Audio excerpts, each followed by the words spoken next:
신명기 2장 16절에서 37절입니다. 오늘 24절 아르논 강을 건너라 합니다. 24절 말씀 같이 읽겠습니다. 아르논 강을 건너라 했는데 성경 지도를 한번 잠깐 보면 좋은데 이게 24절 너희는 같이 읽습니다. 너희는 일어나 이동하여 아르논 강을 건너라. 보라 내가 헤스본 왕 아모리 족속 시온과 그의 땅을 내 손에 주었으니 그 땅을 소유하기 시작하고 그와 싸우라. 예. 아르논 강을 건너라 이 말은 징경 명령이죠. 예. 이제 가나안 땅으로 들어가는 거예요. 아르논 강을 건너면 이제 전쟁인 거죠. 예. 국경을 건너는 거니까, 국경을 넘는 거니까 그 아르논 강을 건너라 이 말은 이제 본격적인 우리가 가나안 정복 전쟁은 주로 이제 여호수아가 가나안 정복 전쟁을 했다 그러는데 사실은 모세가 가나안 정복 전쟁을 한 거죠. 모세가 했고 모세가 동쪽 지역은 다 차지했고 서쪽 지역만 요르단강을 중심으로 서쪽 지역만 여호수아가 정복한 거예요. 동쪽은 모세가 정복했고 모세가 유업을 줬어요.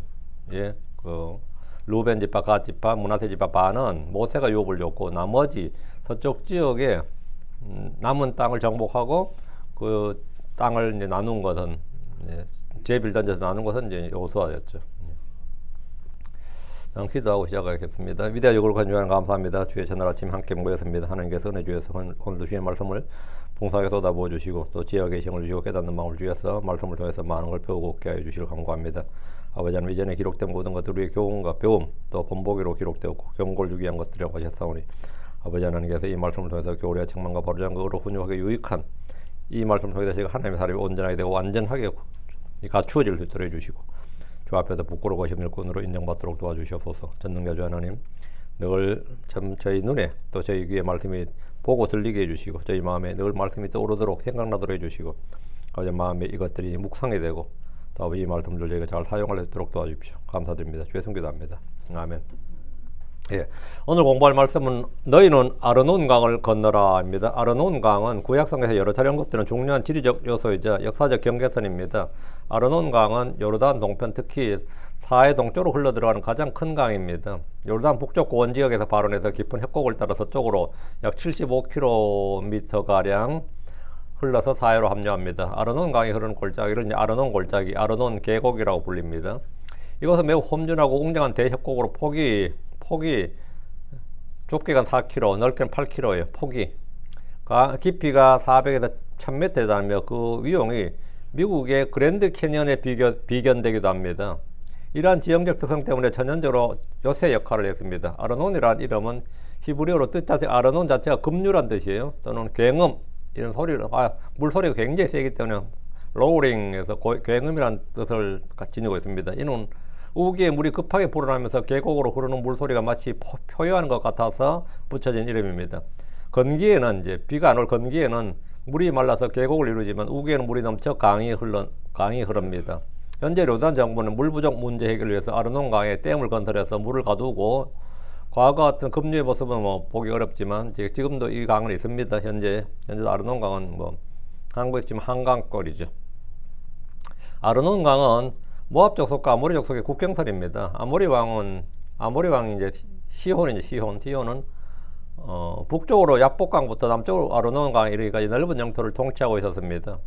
출애굽한 이스라엘 백성이 약속의 땅으로 들어가 약속의 땅 가나안으로 들어가기 전에 모세의 인도 아래 아모리 왕 시온의 군대를 물리치고 그의 땅을 점령했습니다. 이로 인해 아르논 강은 요르단강 동편에 정착한 이스라엘의 남쪽, 특히 루벤 지파의 남쪽 경계선이 되었습니다. 하나님은 모세를 통해 이스라엘에게 아르논 강을 건너라고 명령하셨는데 이것은 아모리 족속을 향해서 전쟁 개시를 선포한 겁니다. 이제 전쟁이다 이거죠. 공격 명령을 내린 겁니다. 이 말은 한국이 중국을 칠 때 압록강을 건너라와 같은 말이에요. 아니면 일본을 칠 때 바다를 건너라, 서해 바다를 건너라. 이게 중국 칠 때 서해 바다를 건너라 그러면 똑같은 말인 겁니다. 아르논 강은 이제 사사 입다 때 암몬 족속과 영토 분쟁이 있었죠. 길랏 땅의 소유권을 주장할 때 아르논 강이 과거부터 모압과 아모리 족속, 그리고 이제 이 말은 이게 이스라엘 땅이 되어버리니까 아모리 족속을 쳐서 이스라엘이 아모리 족속을 쳐서 뺏었는데 이게 이 땅 내놓으라는 거예요. 암몬 족속이 원래 이거 우리 땅이었다고 자기들이 정복한 게 아닌데 내놓으라고 막 주장했대. 그래서 싸웠던 적이 있습니다. 영토 분쟁이 한번 있었던 거죠. 그래서 아르논강은 모세가 점령을 했고 정복했다 이거예요.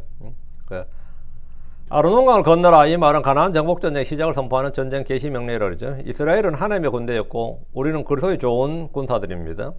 우리는 하나님의 전신갑주를 입고 믿음의 선한 싸움, 의의 싸움을 해야 됩니다.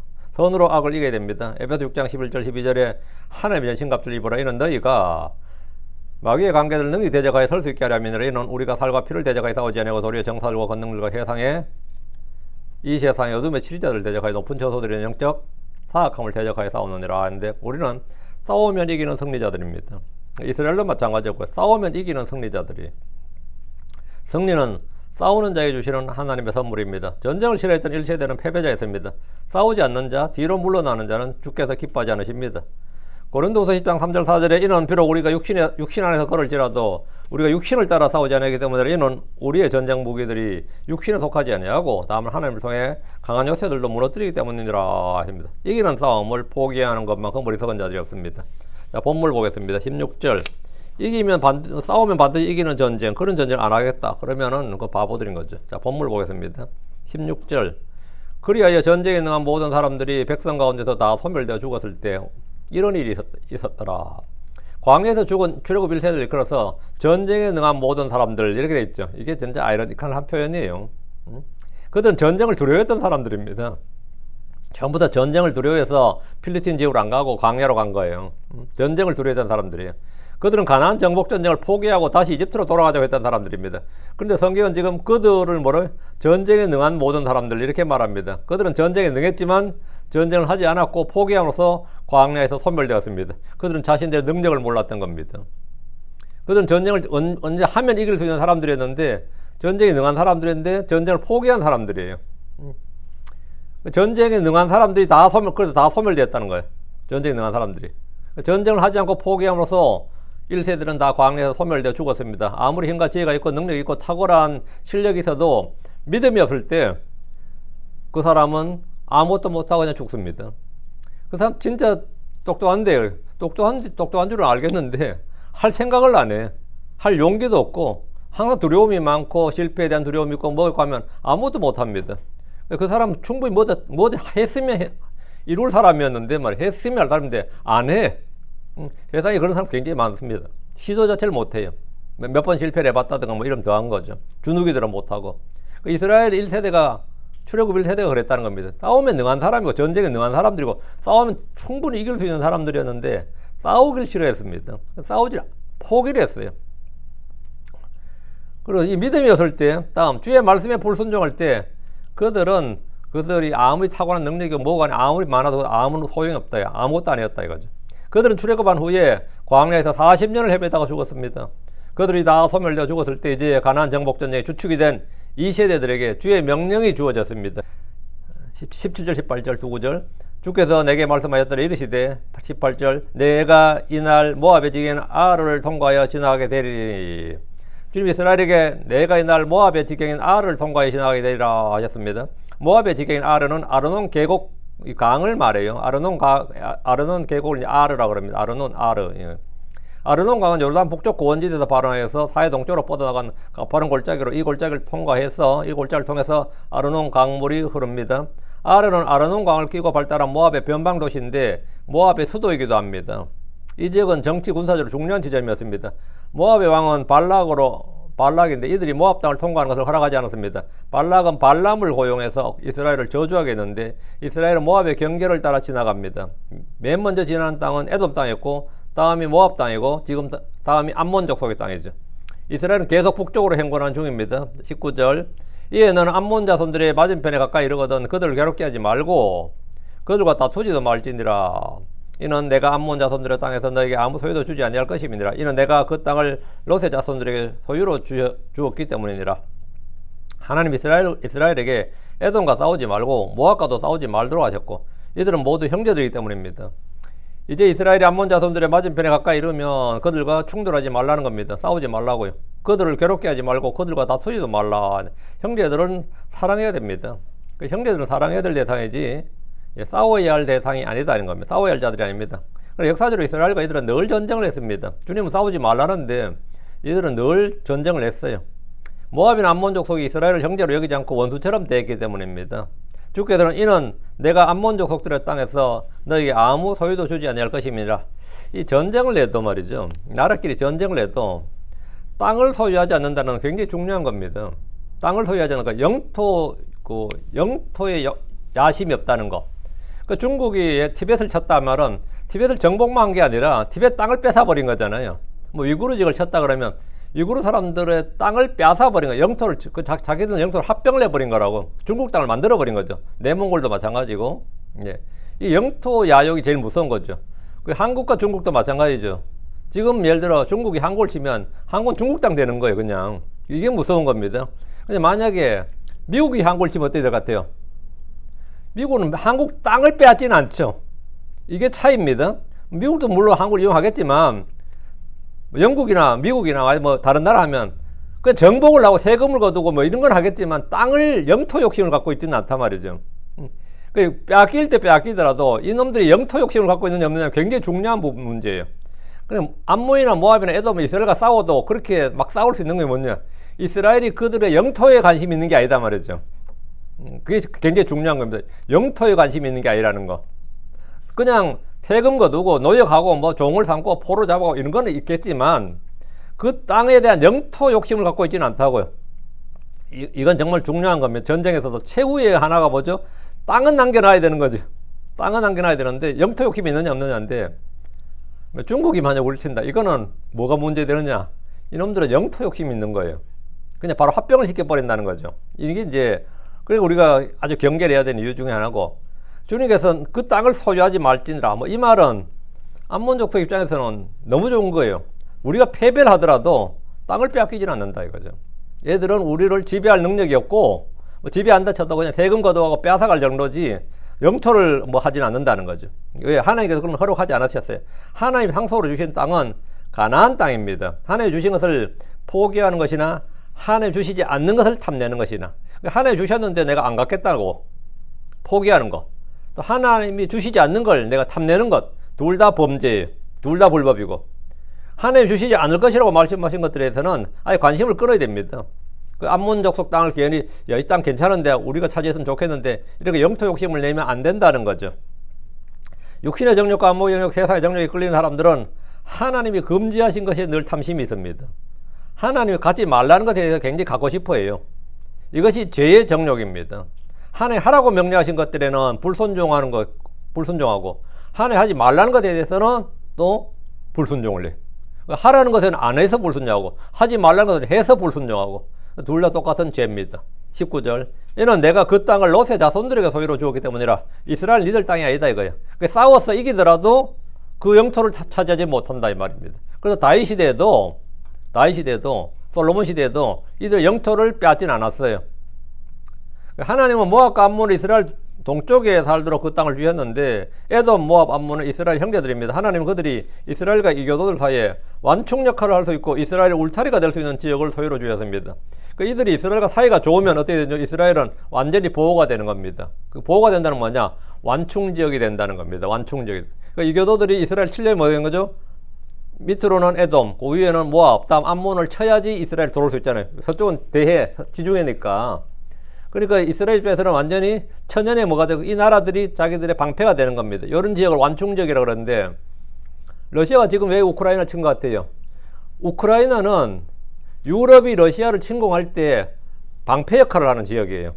러시아는 이 대평원이기 때문에 땅이 천에 산맥이 없습니다. 산맥이나 강이 있어야지 유럽이 쳐들어올 때 그냥 아무 문제가 없는데 모스크바까지 가는데 역사적으로 러시아를 몇 번 당했어요. 나폴레옹이 너무나 쉽게 러시아까지 그냥 모스크바 진격을 하는 거예요. 독일 군대가 싸우다 갑자기 러시아로 탱크를 들어서 러시아로 그냥 오는데 러시아가 화들짝 놀란 거죠. 예, 이건 그냥 평야라서 그냥 달리면 되는 겁니다.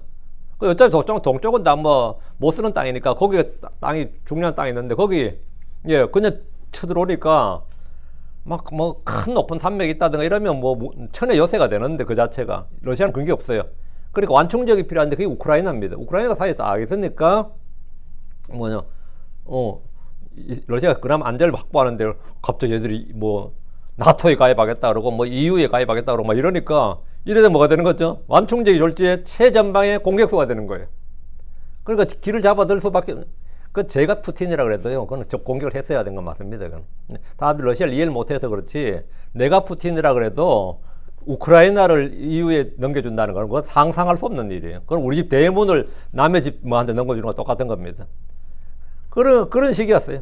근데 사실은 암몬이나 모압이 이스라엘과 지나면 이스라엘은 진짜 막 평안 자체입니다. 왜? 이들이 천에 뭐가 되는 거죠? 이스라엘의 방패가 되는 거예요. 이스라엘은 오히려 군대를 그들은 돈 줘야 돼요. 모압이나 암몬에게 잘 막아달라고. 근데 이놈들이 앞장서서 이스라엘 공격하네. 이스라엘 뭐가 되는 거죠? 섬이 돼버린 거예요. 사방의 적들로 그냥 섬이 돼버린다고. 하나님께서 본래 계획은 뭐냐면 이스라엘 주변을 완전히 둘러싸서 형제 국가들 세 개를 딱 놔둔 겁니다. 암몬, 모압, 에돔 이렇게. 이거는 이제 만약 이들이 형제들로 우리는 이스라엘과 형제다 해버리면 이스라엘은 가나안 땅에서 전쟁할 일이 없습니다. 본래는 그렇게 되어 있었는데 이들이 하나님께서 이들을 울타리로 만들어 놨어요. 그래서 울타리가 될 수 있는 지역을 소유로 주셨고, 그런데 문제는 이들과 다툼이나 전쟁이 벌어지면 국경을 맞대는 원수가 되어버립니다. 이는 서로에게 큰 손해고 위험입니다. 20절. 그곳은 또한 거인들의 땅으로 여겼으니 옛날에 거인들이 그 안에 거하였으며 암몬 족속은 그들을 삼숨 족속이라 불렀더라. 암몬 족속의 땅은 거인들의 땅으로 여겨졌습니다. 옛적에 거인들이 그 땅에 거했기 때문입니다. 암몬 족속은 그들을 이제 삼숨 족속이라 불렀는데 거인들의 존재는 지역이나 민족에 따라 다양하게 불립니다. 그 지역이 거인들이 많이 있었던 거죠. 창세기 6장 4절에 우리가 이제 거인들 나오잖아요. 그게 네피림이라 부르는 네피림이라 불렸고, 안낙자손이라 불리기도 하고, M족속이라 불리기도 하고, 르바임족속, 삼숨족속 모두 거인들입니다. 이제 사람들이 부르기만 다르게 부른 거지 다 거인족속을 부른 이름이에요. 암몬족속은 그들을 삼숨족속이라 불렀고, 모압족속은 그들을 M족속이라 부른 겁니다. 같은 종족인데 거인들이 가나안 땅에 거했던 것은 역사적으로 사실입니다. 홍수 이전에 있었던 거인들이 그 이후도 있었습니다. 그래서 창세기 6장 4절에 그 당시에 땅에 거인들이 있었더라. 그리고 그 뒤에도 있었으니, 창세기 6장에 홍수 이전에도 거인들이 있었고 그 이후에도 그 뒤에도 있었다. 홍수 이후에도 있었다고요. 대홍수 이후에도 거인들이 있었다. 이게 언제냐? 모세 시대에 있었잖아요. 그리고 다윗 시대에도 있었죠. 이들은 옛적에 강력한 자들, 명성 있는 자들이 되었습니다. 21절. 그 백성은 크고 많으며 안낙족속처럼 키가 컸으니 주께서 그들을 암몬 족속 앞에서 멸하셨고, 암몬 족속이 그들의 뒤를 이어 그들을 대신 거주했더라. 여기 중요한 말이 나오죠. 주께서 암몬 족속에게 그 땅을 주시려고 암몬 족속 땅에 있는 거인들을 멸하셨다는 거예요. 그 이스라엘에게 가나안 족속 땅에 있는 가나안 땅에 있는 거인들을 멸하기 전에 하나님께 암몬 족속 땅에 있는 거인들도 멸하셨다고. 그러니까 암몬 족속의 땅에 거주했던 거인들은 어떻게 되는 거냐? 삼숨 족속이라 불리는 거인들은 크고 많았습니다. 그들은 안낙 족속처럼 키가 컸는데, 근데 암몬 족속이 그들을 어떻게 이겼냐고요. 어떻게 이기고 그 땅을 차지한 거냐고. 주께서 그들을 암몬 족속 앞에서 멸하셨다 이거죠. 이스라엘은 안낙 자손들을 보고 싸우지도 않고 거울 놓고 그 땅에 들어가는 걸 포기했는데, 암몬 족속은 그 땅에 있는 거인들을 몰아냈고 그 땅을 차지했습니다. 그럼 누가 믿음 더 좋은 겁니까? 암몬 족속이 믿음 더 좋은 거야. 이스라엘이 믿음 더 좋은 거예요. 암몬 족속은 그 땅에 있는 거인을 몰아냈다고. 왜? 주께서 그들 멸하셨다잖아요. 주께서 그들을 암몬 족속 앞에서 멸하셨고, 그러니까 이스라엘보다 먼저 거인들을 멸한 자들이 암몬 족속이었습니다. 하나님 이스라엘에게 가나안 땅을 주신 것처럼 암몬 족속에도 그들의 소유로 그 땅을 주신 겁니다. 암몬 족속은 삼숨 족속을 멸하고 그들의 뒤를 이어 아르논강 북쪽부터 야복강까지 이어지는 지역을 차지했습니다. 이는 오늘날 요르단 중서부 지역에 해당합니다. 이 땅은 하나님께서 암몬에게 주신 땅입니다. 하나님은 롯의 아들인 모압과 암몬에게 각각 그들의 소유의 땅을 주신 겁니다. 22절. 그분께서 세일에 거하던 에사의 자손들이 행하신 것과 같으니 곧 그분께서 호리 족속들을 그들 앞에서 멸하셨고 그들이 그들의 뒤를 이어 그들을 대신하여 이날까지 거주하였더라.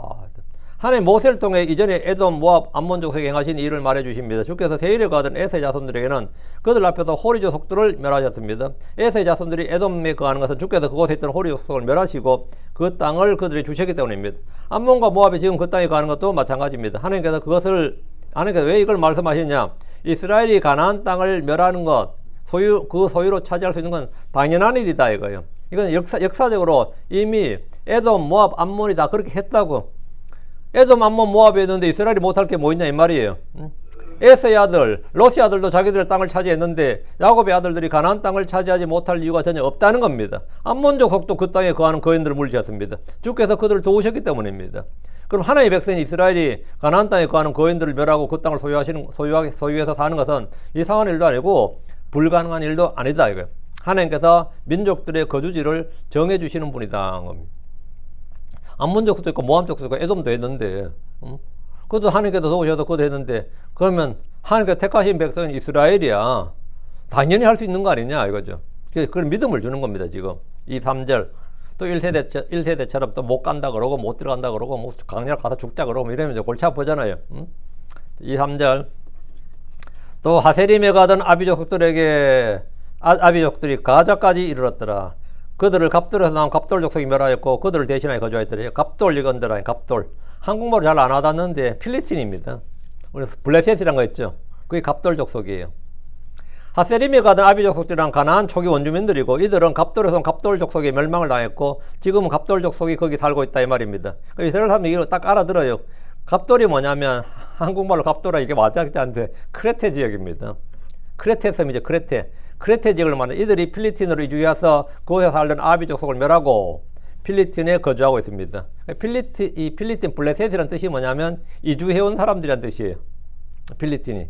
그래서 그 어디서 왔냐? 크레테에서 이주해온 사람들인데 해양민족이죠. 그래서 여기를 치고 그 땅을 소유로 자기들의 소유로 영토로 삼았다. 그 나라를 세운 거죠. 필리핀에 거주하고 있는데 지금 모세는 가나안 땅 주변에 원주민들과 현재 사는 족속들의 역사적 변화를 설명하고 있습니다. 본래 가나안 원주민들이 아니었다. 이 주변 땅.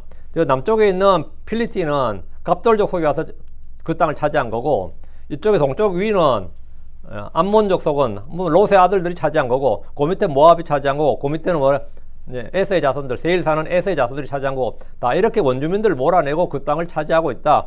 지금 가나안 땅 남았는데 거기 뭐면 이스라엘 너희가 몰아내고 너희가 차지하면 된다. 지금 그 이야기를 하는 거죠. 그 이야기를 하는 거예요. 마치 지금 미국과 캐나다가 원주민들을 쫓아내고 현재 국가를 만들어 살고 있는 것처럼 에돔이나 모압이나 암몬이나 필리스틴이 모두 그렇게 그들의 땅에 정착했다 이 말입니다. 사람들이 막 지금 이스라엘은 뭐 어쩌저쩌 하는데 이스라엘만 그런 거 아니에요. 이스라엘만 원주민 쫓아내고 거기 사는 거 아니라 에돔, 모압, 암몬, 필리스틴 다 그렇게 필리스틴이 자기들이 원주민일 것처럼 한다. 지들도 마찬가지로 크레테 사람들이었다고. 그게 지금 성경이 딱 말하는 거라고. 역사를 제대로 알면 뭐 이스라엘 욕할 거 하나도 없죠. 에돔은 호리 족속을 쫓아냈습니다. 암몬 족속은 삼슴 족속을 쫓아냈습니다. 필리스틴은 아비 족속을 쫓아냈습니다. 다 뭐라고요? 원주민 쫓아내고 나라 세웠다고. 모압은 M족속을 쫓아냈습니다. 삼슴족 M족속을 안락 자손들처럼 거인들이었지만 암몬과 모압이 쫓아냈고 그 땅을 차지해서 지금 정착해서 잘 먹고 잘 살고 있다 이 말이에요. 필리스틴도 크레테에서 이주해와서 현재 있던 아비 족속을 멸했습니다. 이런 일들은 이스라엘이 가나안 민족들을 멸하기 전에 이미 역사적으로 일어난 일이라 이거예요. 역사적으로 일어난 일인데 뭐 우리가 못할 일이 뭐 있냐 이거죠. 모세는 이들의 역사를 말하면서 하나님께서 가나안 족속을 멸하시고 이스라엘 그 땅에 정착시켜 주실 것임을 선포하고 있습니다. 모든 민족의 경계와 거주지를 정하시는 분이 하나님이라는 걸 알려주신 겁니다. 24절 너희 일어나 너희의 여정을 떠나 아르논강을 건너라. 보라 내가 헤스본 왕 아모리 족속 시온과 그의 땅을 내 손에 주었으니 그들을 소유하기 시작하고 그와 전쟁을 벌이라. 전쟁 개시 명령이 나왔네요. 13절에서 이들은 세레신을 건넜고 여기서는 아르논강을 건넙니다. 죄송합니다. 이곳을 건너면 가나안 족속 중 하나인 아모리 족속의 땅으로 들어가는 겁니다. 이스라엘은 지금 침략자요 정복자입니다. 침략자예요.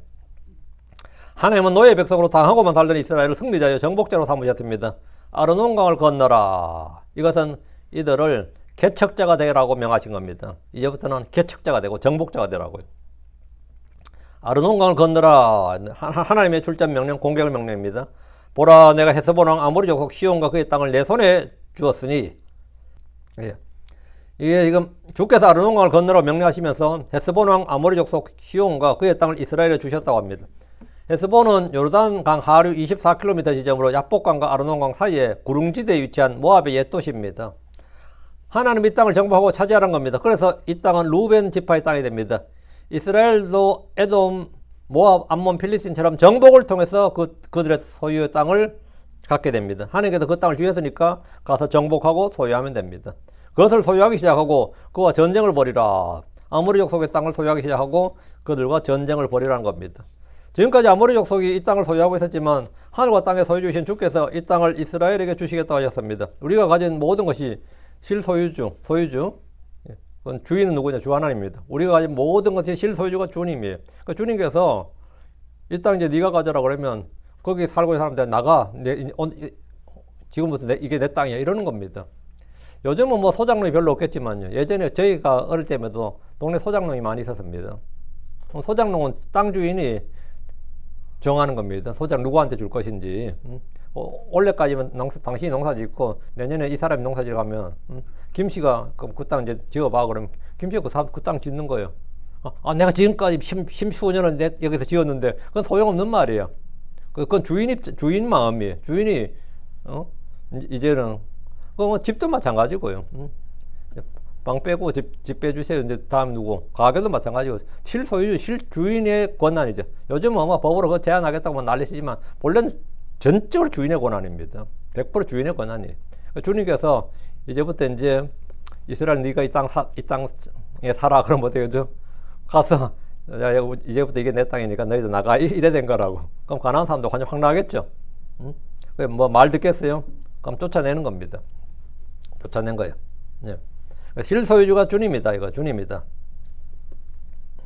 지금 요 이야기를 지금 주님께서 하시는데 주신 분도 하나님이시고 가져가신 분도 하나님이십니다. 하나님은 그분의 것을 그분 자신의 뜻대로 누구에게든 줄 수 있습니다. 가나안 땅은 일찍이 아브라함과 그의 씨에게 주실 것을 약속하셨습니다. 아모리 족속이 지금까지 이 땅에 살게 된 것은 그들의 불법이 충만하지 않았기 때문입니다. 근데 이제 사람들 생각에는 하나님이 뭔데 우리 땅을 가라 마라 살라 말라 하느냐 이렇게 주장할 수 있겠지만 그 하나님이 뭔데 그게 안 되는 거예요 지금. 하나님이 주인이라고. 근데 이제 불신자들 입장에서는 우리가 수십 년 살아서 우리 땅인 거지 뭐가 하나님 땅이냐 이게 지금 이야기죠. 우리 땅 아니라고. 우리가 살고 있다고 우리 땅이 아니고 내가 지금 살고 있다고 이 내 몸이 내게 아니에요. 내 영이 내게 아니고 다 주님의 것이라고. 주님이 가져가시면 그냥 빼앗기는 겁니다. 하나님 그러실 수가 있나요? 그러실 수가 있어요. 그러실 수가 있나요가 아니라 그러실 수가 있어요. 그게 뭐냐? 그게 주권입니다. 그게 주님의 권리예요.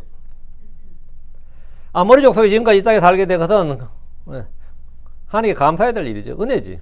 창세기 15장 16절에 그러나 내 세대째에 그들이 다시 이곳으로 돌아오려니 이는 아모리 족속의 불법이 충만하지 아니하기 때문이라. 지금까지 산 것은 그들이 불법이 충만하지 않아서 심판 안 한 거고 쓰레기통에 쓰레기 가득 차면 비우는 것과 같은 겁니다. 그들의 땅에 그들의 불법이 충만했을 때 하나님께서 그들을 비워버리신 거죠. 그걸 성경적 표현은 땅이 그들을 토해냈다 그래요. 우리는 우리가 가진 어떤 것도 내 것이 아니라 사실을 알아야 됩니다. 25절입니다.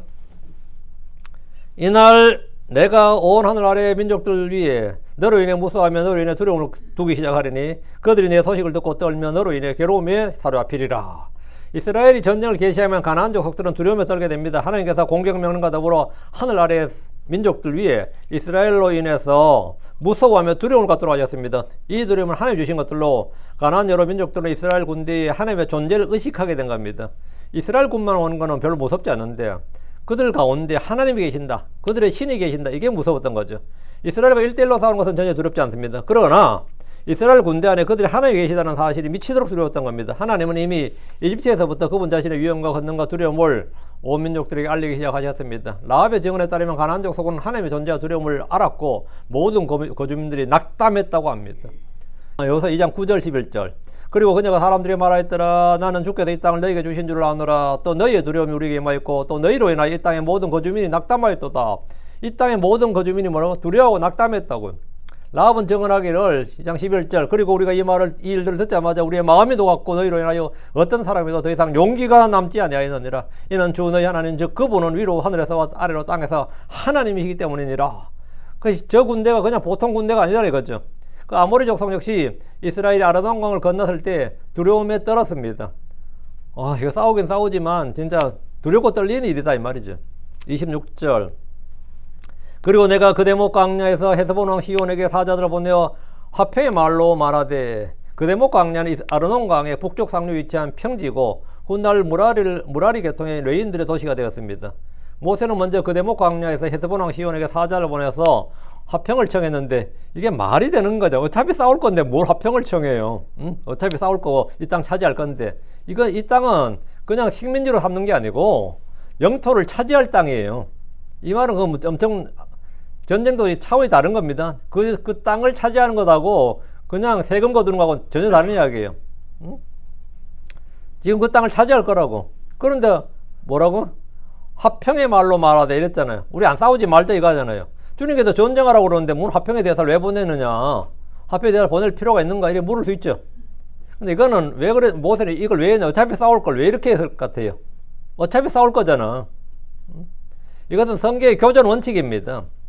성경의 교전 원칙이 뭐냐면 신명기 20장 10절에 나와요.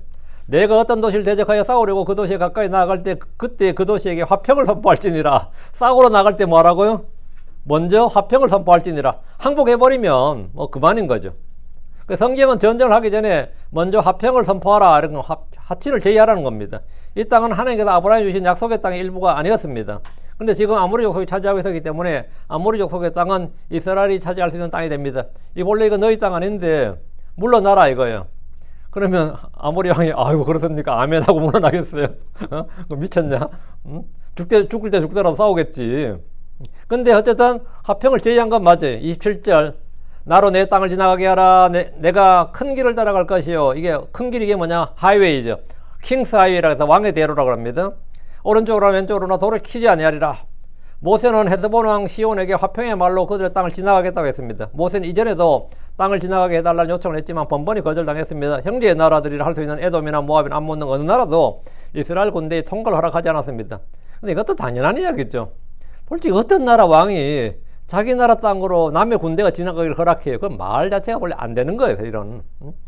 근데 모세가 지금 나로 내 땅을 지나가게 하라. 이건 뭐죠? 이거 토요토미가 조선 선조한테 정명가도나 똑같은 거예요. 우리 명나라를 치러 갈 테니까 조선은 길을 비켜라. 뭐 이거하고 같은 말이라고. 그럼 조선이 아이고 알겠습니다. 명나라 치십시오 하고 그러면 길 비켜줘요. 그건 말이 안 되죠. 근데 실제로 현대전에도 이런 일이 있습니다. 미국이 아프간을 칠 때 미국 여기서 어떻게 아프간까지 가요? 그러니까 주변 나라들 영공도 통과해야 되고 바다도 통과해야 되잖아요. 그 통과 비용이 장난이 아니었습니다. 외교적 통과 비용이 공짜는 없어요. 특히 파키스탄 같은 나라한테는 천문학적인 돈을 줬어요. 파키스탄에서 그쪽으로 가야 되니까. 길을 비킨다는 게 그렇다고 미국 뭐 육군이나 해군 뭐 해병대가 지나간 것도 아니고 비행기가 지나가게 해달라는 거고 물자가 지나가게 해달라는 것도 공짜가 없습니다. 공짜가 전쟁한다는데 공짜가 어디 있어? 근데 지금은 여기는 뭐죠? 내가 큰 길을 따라갈 것이요 오른쪽으로 왼쪽으로 돌이키지 아니하리라 하면서 군우리 200만 정도 지나가겠다는 건데 이거는 말이 안 되지 실제로. 큰 길은 왕의 대로라 불리는 길로서 요르단 강 동편에 북쪽에서부터 아모리, 모압, 에돔을 거쳐서 아카바만 부근의 에시온 개별까지 이르는 큰 길이었습니다. 이 왕의 대로는 실크로드와 같은 겁니다. 킹스하이웨이라는 게 기나긴 상업도로예요. 근데 아주 큰 길이었다고. 그러니까 우리는 이 길만 가고 너희 땅, 너희 민가 뭐 이런 걸 하나도 건드리지 않겠다는 뜻이에요. 우리 이 길로만 가겠다 이거야. 모세는 이스라엘이 다른 길로는 가지 않고 이 길로만 이동하겠다. 그들의 땅을 침범하지 않고 약탈이나 폭력이나 전쟁 같은 일체행위가 없을 것임을 확언하고 약속을 한 겁니다. 28절 너는 돈을 받고 내게 양식을 팔아 내게 먹게 하며 또 내게 돈을 받고 물을 줘 내게 마시게 하라. 다만 나는 내 발로 지나갈 뿐이니라. 너는 돈을 받고 내게 양식을 팔아. 이걸 앞에서 했단 말인데요. 에돔할 때도 이 말했고 뭐 다 했단 말이에요. 너는 돈을 받고 내게 양식을 팔아 그랬죠. 지금 만나가 내리고 있잖아요. 뭐 돈을 받아 양식 사 먹을 일이 뭐가 있어. 근데 이 땅을 지나갈 때는 뭐죠? 그 만나가 아니라 그들의 현지 양식을 조달하겠다는 거예요. 돈으로 사서. 여기다 재밌는 내용은 이들의 땅을 통과할 때 먹는 것과 마시는 것이 있다면 모두 돈을 지불하겠다는 겁니다. 이스라엘에게 양식과 물을 팔면서 관광 수익과 비교할 수 없는 엄청난 돈을 벌라는 거예요. 임진왜란때 명나라가 조선에 파병한 군대가 총 16만입니다. 엄청난 군대가 왔죠. 그들은 조선에 올 때 명나라 사람들이 군량미는 조선 가서 해결해. 너희들이 알아서 해결하면 조선 작살나죠. 뭐 7년 전쟁에서 지금 뭐 농사도 못 짓고 하는데 16만 어떻게 먹어요. 근데 명나라 황제가 얼마나 위대한 왕이었는지 조선 입장에서는 군량미도 같이 보낼 뿐만 아니라 모든 병사들에게 은을 쥐어줬어요. 그걸 가서 사 먹으라는 거예요. 조선 가서. 그럼 조선은 전쟁 특수를 누리는 겁니다. 그건 20만 가까운 군대가 먹고 뭐 한다고? 사 먹는다는 거야. 물과 빵을 사 먹겠다는 거야. 그럼 조선 민초들은 진짜 임진왜란 자리를 놨다. 완전 우리 돈 벌었다. 이래야 되는 게 정상인데 한국 당시에 화폐가 없었습니다. 물물교환 시대였어요. 은을 사용할 줄을 모르는 거, 은을 줘도 밥을 줄 줄 모르는 거예요. 어떻게 됐겠어요? 망했죠, 나라. 그들이 갖고 온 은을 하나도 못 벌어들었어요. 물물교환 체계에서 전쟁 특수를 전혀 누리질 못했습니다. 6.25 전쟁 때도 중국 측기록에 따르면 전쟁 기간 동안 여러분 중국군이 한국에 몇 명 내려왔을 것 같아요. 그때 6.25 때 미군을 대적해서 인해 전술에 따르잖아요. 300만 명 이상의 군인과 민간인을 투입했습니다. 어느 정도인지 알겠죠? 왜 그 미군들이 후퇴할 수밖에 없었는지. 300만 명이 왔어요. 300만 명. 근데 메가더 사령관은 대통령이 보고할 때 중국이 침입하면 참전하면 괜찮겠냐 그러니까 그때 트루만한테 메가더 말이 중국은 공군이 없습니다 그랬어요. 그 말은 맞고 중국은 공군이 없습니다. 그러니까 간단하다 생각한 거예요. 공군이 없습니다. 그때 중국은 공군이 없었어요 그때. 그러니까 참전해봐야 공군이 없습니다 했는데 그래 참전하면 몇 명 정도 참전할 것 같느냐 이렇게 완전히 오판한 거죠. 5, 6만 이렇게 말했어요. 5, 6만. 근데 5, 6만 같은 소리 하고 있네. 그렇게 추정했는데 1차 파병이 30만 명이었어요. 1차 파병이. 이러니까 뭐 감당을 못하고 그냥 후퇴를 한 거죠. 감당을 못하고 후퇴인데 이 정도의 인구가 먹고 마시려면 한 나라의 경제가 휘청합니다. 한 나라의 경제 휘청해요. 이스라엘이 아르논강을 건너서 왕의 대로를 걸으면서 먹고 마시면 아모리 족속의 경제가 벌떡 일어날 정도의 수입을 얻을 수 있습니다. 이게 전쟁만 터지면.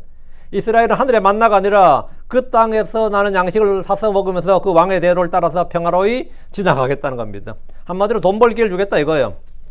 29절. 자, 이때 이제 판단 잘해야죠. 29절. 세일에 거주하는 에서의 자손들과 아르에 거하는 모압 족속이 내게 행한 같이 하라. 내가 요르단을 건너 주 우리 하나님께서 우리에게 주시는 그 땅에 이를 때까지 그리하라. 그게 모세가 하는 말인데 모세는 시온에게 세일에 거주하는 에서의 자손들과 아르에 거하는 모압 족속이 내게 행한 같이 하라 했는데 이는 뭔가 말이 맞지 않습니다. 에서의 자손들과 모압 족속은 그들의 땅을 통과하도록 허락하지 않았고 모세를 배척했습니다. 이스라엘을 못 도겠네요. 근데 너희들도 그럼 우리를 배척하라 이 말이야? 그럼 말이 안 맞잖아요. 통과하게 해달라고 지금 대사를 보냈는데 그 에서의 자손들과 모압 족속은 그들의 땅을 통과하지 않도록 통과 못하도록 군대를 동원했어요. 헤스본의 왕 시온이 에서나 모압 족속이 했던 것처럼 한다면 군대를 끌고 와서 그들을 막아야 되는 겁니다. 군대를 끌고 와서 나를 막아라 이 말은 아닐 거 아니에요. 근데 앞에서는 평화로이 왕의 대로를 따라 통과하게 해달라고 했고요. 모세는 요르단을 건너서 주 하나님께 주시는 가나안 땅 이럴 때까지 우리에게 길을 열어달라고 지금 부탁을 하고 있어요. 그 빵과 물을 팔라고 했습니다. 모세는 마치 에서의 자손들과 모압 족속이 자기들의 길을 열어줬고 빵과 물을 주었던 것처럼 말하고 있는데 이거는 거짓말입니다. 이거 모세의 거짓말이에요. 이 말은 단지 외교적 수사법이고 회유책에 불과합니다. 마치 지금 헤스본 왕한테 이전에 밑에 있는 에돔과 모압 이들도 우리에게 길을 열어줬다. 니들도 그렇게 하라. 지금 이 이야기인데 이건 거짓말이에요. 이렇게 안 했습니다. 그런데 이야기했지만 이건 단지 외교적 수사법인데 적을 속이는 일은 거짓말이 아니라 전술 전략입니다. 적의 거짓말이나 호의적 제안을 믿는 것만큼 바보는 없습니다. 그 문서 쪼가리 믿는 것만큼 등신이 없어요. 평화조약이란 말 있죠. 그거는 그냥 거짓말 조약이란 뜻입니다. 평화조약이란 건 없어요. 아모리 족속의 헤스본 왕 시온은 모세의 말을 믿지 않았고 전혀 수용하지 않았습니다. 그럼 아모리 족속의 시온이 그러지 미쳤나 그러지. 그러면 알았다고 나도 그렇게 해주겠다고 당연히 군대 몰고 나갔죠. 모세 역시 이 협상이 잘 될 것이라고 아예 생각조차 하지 않았습니다. 30절. 그러나 헤스본 왕 시온이 우리가 자기 옆으로 지난 것을 허락하지 아니하였으니 이는 주 내 하나님께서 그의 영을 강팍하게 하시고 그의 마음을 완고하게 하사 이날과 같이 너를 내 손에 넘겨주려 하시기 때문이니라. 하나님께서 어떻게 해요? 그의 영을 강팍하게 하고 그의 마음을 완고하게 했다고 그랬죠. 여기 언더라인 쫙 하시고요. 모세는 먼저 화평의 대사들을 보냈고 전쟁을 원치 않는다 이렇게 제안을 했기 때문에 전쟁이 일어나고 나면 무조건 책임은 헤스본 왕 시온에게 있다. 전쟁의 책임은 네가 져야 된다 이 말이죠. 솔직히 적의 군대가 우리 땅을 통과하겠다는데 좋다고 할 왕은 없습니다. 그런 왕이 있다면 그런 왕이라 할 수도 없어요. 헤스본 왕 시온은 이스라엘의 왕의 대로를 따라 그들 곁을 지나가을 허락하지 않았습니다. 이는 주 내 하나님께서 그의 영을 강팍하게 하시고 그의 마음을 완고하게 하사 이것은 이집트의 파라오에게 한 일과 같습니다. 주님이 누구의 마음을 강팍하게 했다면 그것은 그 사람이 주의 말씀을 들을 의지가 없고 아예 들을 의사가 그럴 마음 자체가 없기 때문입니다. 하나님이 사울에게 악한 영을 보내셨던 것은 그가 주의 말씀에 불순종했기 때문입니다. 주께서 아합에게 거짓말한 영을 보내신 것은 그가 주의 말씀을 들으려 하지 않았기 때문입니다. 파라오도 시온도 마찬가지입니다. 어떤 사람이 주의 말씀을 들을 의사가 없고 의지가 없고 소원이 없고 뜻이 없다면 하나님이 그의 마음을 강팍하게 하는 거예요. 하나님이 그의 마음을 강팍했기 때문에 말을 안 듣는 게 아니라 말을 들을 의사가 없기 때문에 강팍하게 하는 거예요. 말 어차피 안 들을 거지. 그럼 내가 내 마음대로 한다. 이게 주의 뜻이, 주의 뜻이에요. 응? 그럼 내가 네 마음을 좀 강팍하겠다 이거예요. 그러니까 지금 이 땅의 사람들에게 사탄의 활동이 막 있고 사탄의 속임수가 막 옵니다. 하나님께서 누구에게 사탄의 활동, 사탄의 속임수에 따라 그들이 거짓을 믿게 하고 거짓을 따르게 하는가? 이게 나와요. 데살로니가후서 2장 9절 12절에 이 말씀이 나와요. 바로 그가 오는 것은 사탄의 활동을 따라 모든 권능과 표적들과 거짓 이적들과 그리고 불의의 모든 속임수와 함께 멸망하는 자들에게니라. 멸망하는 자들에게. 누가 멸망하는 자들에게요? 주님 아무도 멸망하지 않기를 원하는데 누가 멸망한 자들이야? 주 예수를 거부하고 복음을 거부한 자들이 멸망한 자들이에요. 왜냐하면 그들이 진리의 사랑을 받아들이지 아니하였기 때문이요. 이는 그들이 구원을 받지 못하였기 때문이라. 그리고 이런 까닭에 하나님께서 그들에게 강한 미혹을 보내시리니 그들이 거짓을 믿게 하려 함이니라. 이것은 진리를 믿지 아니한 자들뿐 아니라 불의를 기뻐한 그들이 모두 정죄를 받게 하려 하심이니라. 하나님은 누구를 강팍하게 하는 거예요? 누구에게 강한 미혹을 보내고 거짓말 믿게 하느냐고. 믿게 하냐고. 불의를 기뻐하는 자들이죠. 진리를 믿지 아니한 자들, 하나님의 사랑을 받아들이지 아니하는 자들, 이들이 뭐 정죄를 받게 하기 위해서 이렇게 했다. 그럼 파라오도 시온도 마찬가지고, 그는 아합도 마찬가지고, 사울 왕도 마찬가지다 이거죠.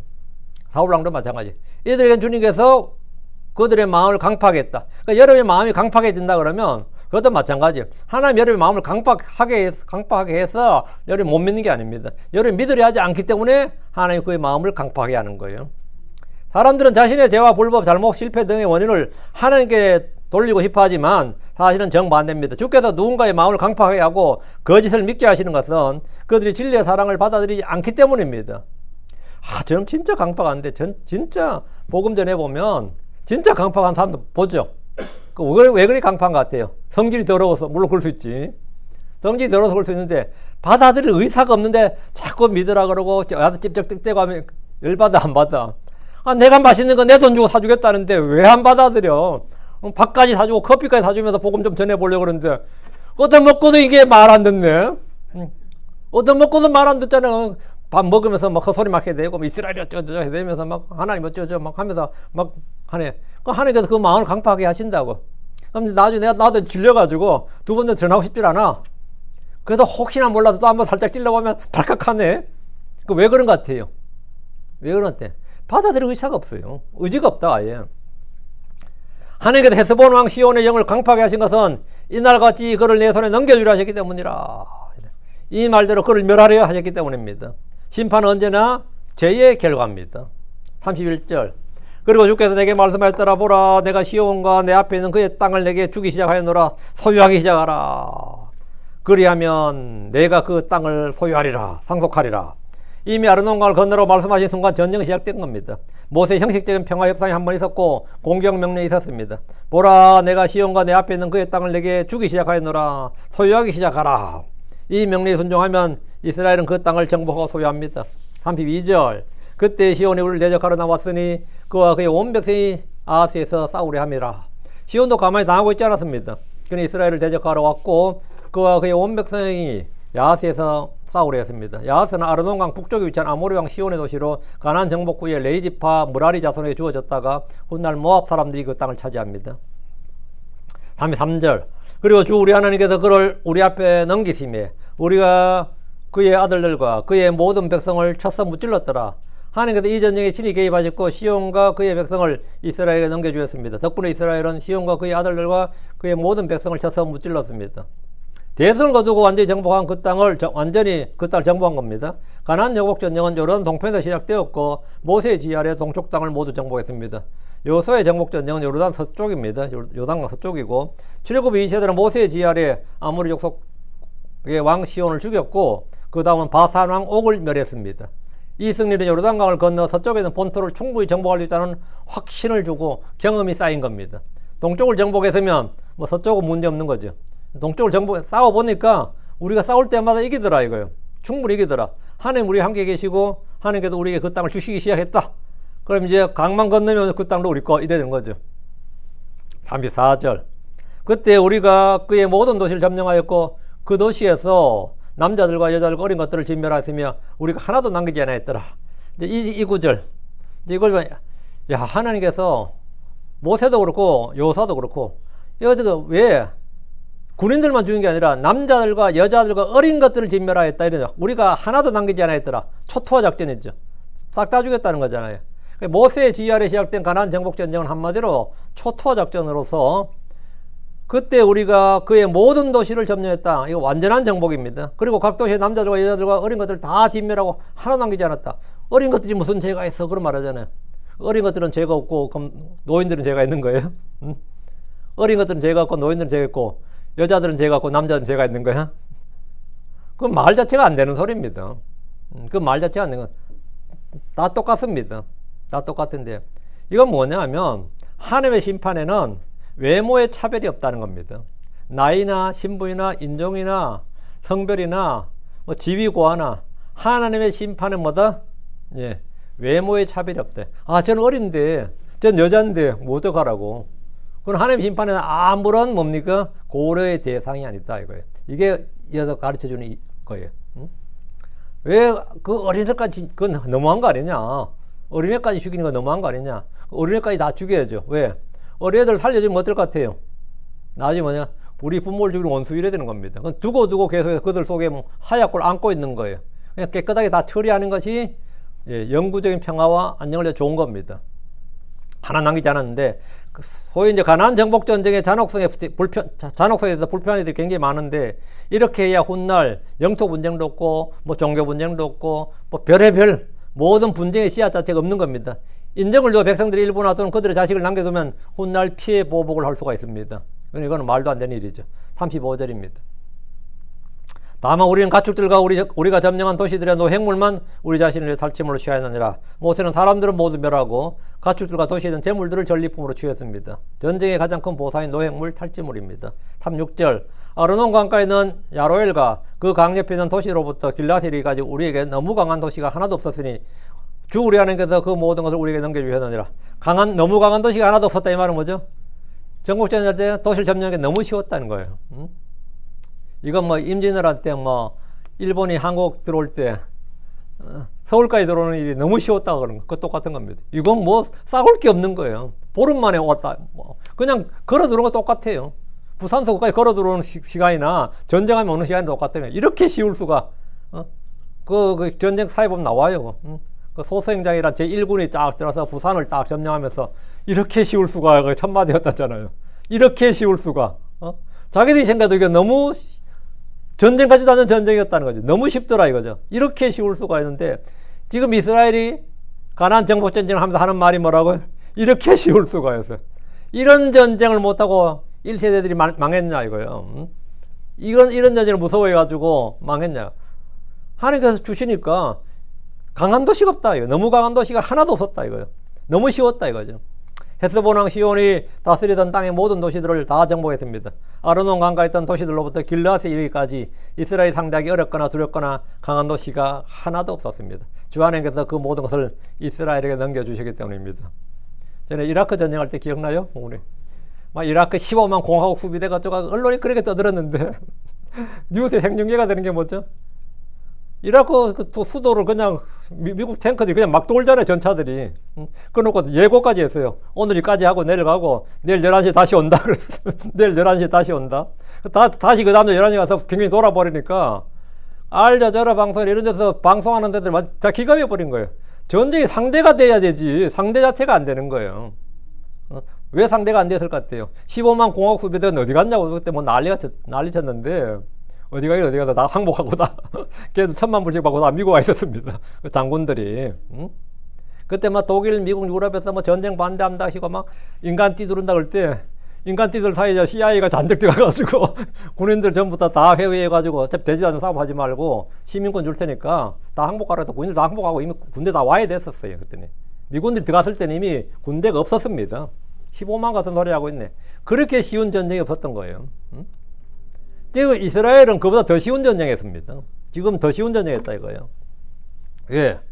하나님께서 그 모든 것을 이스라엘에게 넘겨주셨기 때문이라. 37절 오직 암몬 자손들의 땅에는 내가 이르지 아니하였고 야복강의 어느 지역에도 산지에 있는 도시들에도 주 우리 하나님께서 우리에게 금하신 그 어떤 곳에도 이르지 아니하였느니라. 그 암몬 자손들의 땅은 전혀 건드리지 않았다 이거예요. 암몬 자손들 땅은. 이스라엘은 아모리 족속의 도시만 쳤지 국경을 넘어서 암몬 자손들의 땅에는 들어가지 않았다는 겁니다. 야복강의 어느 지역이나 산지에 있는 도시들이나 주께서 금하신 어떤 곳에도 이스라엘의 군대가 들어가지 않았습니다. 이기에 그냥 싹 쓸죠 하면 좋은데 이기에 그냥 영토 확장 한번 하지. 근데 그렇게 하지 않았다 이거예요. 예. 주께서 금하신 곳에는 이스라엘 군대가 들어가지 않았는데 이스라엘은 하나님 주신 것만 받아야 되고 그 외의 것을 차지하려고 욕심을 내서는 안 됩니다. 하지 말한 것 해서도 안 되고 하라는 것 안 해서도 안 되고 하나님의 명령에 그대로 순종해야 된다 이겁니다. 그래서 오늘 시온을 이제 멸하고 다음엔 누구겠어요? 이제 바산왕 옥이겠죠. 이렇게 차례대로 이제 정복전쟁이 시작되는데 하나님이 함께하는 정쟁이 얼마나 쉬운지를 잘 보여주는 겁니다. 이 말은 뭐냐? 왜 이걸 기록했느냐? 우리도 마찬가지입니다. 죄와의 전쟁이나 세상과 육신의 정욕과의 전쟁이나 어떤 악한 것들과의 전쟁, 믿음의 선한 싸움을 싸우는데 막상 우리가 믿음으로 싸워보면 강한 게 없다는 겁니다. 심지어 여러분이 내가 수십 년은 술 마셨어요. 수십 년 담배 피웠어요. 난 너무 마약을 하고 있어요. 그것도 사실 믿음으로 싸워보면 이깁니다. 싸워보면 너무 강한 것이 없고 너무 어려운 것이 없고 다 이깁니다. 근데 지는 사람은 왜 지는 것 같아요? 나도 그렇지 않은데 지는 사람이 싸울 의사도 별로 없거니와 난 그거 하고 싶은 마음이 별로 없어. 사실 속에는 그래서 내가 좀 죄도 좀 즐길 마음도 있고 육신의 정력을 좀 즐길 마음이 좀 있어. 그럼 절대로 못 이깁니다. 그렇게 해서 그러면 계속 갈등과 투쟁만 하지 절대로 못 이겨. 이길 마음이 없는 사람들에게 싸울 마음이 없는 사람에게 승리는 없습니다. 승리는 먼저 소원과 의지가 있어야 돼요. 그러나서 주께서 명하신 대로 믿음의 선한 싸움을 싸우면 백전백승입니다. 지는 법이 없습니다. 해보니까 이렇게 쉬울 수가 없었다 이거예요. 이렇게 쉬울 수가 없었다. 남들은 그렇게 어렵다고 그러는데 해보니까 그렇게 쉬울 수가 없었다. 그게 뭐냐? 그게 성령의 능력이에요. 그게 하나님의 은혜고 하나님의 힘, 하나님의 도움입니다. 그게 우리에게 있는 디바인 파워예요. 신성한 권능이라고 하죠. 신성한 권능. 모든 크리스천에게 있는 게 뭐냐? 하나님 주신 은혜가 뭐냐? 신성한 권능입니다. 예. 구원받은 모든 성도들에게 하나님의 능력이 함께 있다. 믿습니까? 해봐요. 그럼 돼. 해보면 돼요. 해보면 돼. 기도합시다.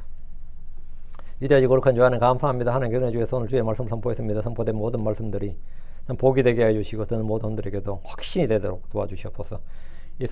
이스라엘이 참 싸우지 않고자 했던 1세대들이 다 광야에서 소멸되었고 싸움을 시작했던 2세대들이 모두 승리했습니다.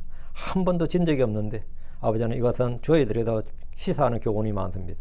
저희가 믿음의 선한 싸움을 싸울 때로 해주십시오. 빛의 갑옷을 입고 하나님의 전신갑주를 입고 의의 싸움 아버지 하나님 이 빛의 싸움을 잘 감당할 수 있도록 도와주시고 우리 예수 그리스도의 좋은 군사로서 이 세상 일에 얽매이지 않게 하시고 아버지는 저희의 영적인 참 이 원수들인 마귀들, 죄, 세상과 세상의 정욕들, 육신과 육신의 정욕들 다 쳐서 무너뜨리게 해주시고 또 저희 지체 속에 있는 이 정욕들을 또 탐심, 이상승배 이런 걸 다 파할 수 있도록 하나님의 강한 권능을 저희에게 허락하여 주시길 간구하고 저희가 이들이 간증했던 것처럼 우리에게 너무 강한 것이 하나도 없었고 우리가 참 이길 수 없는 것, 정복할 수 없는 것이 없었다.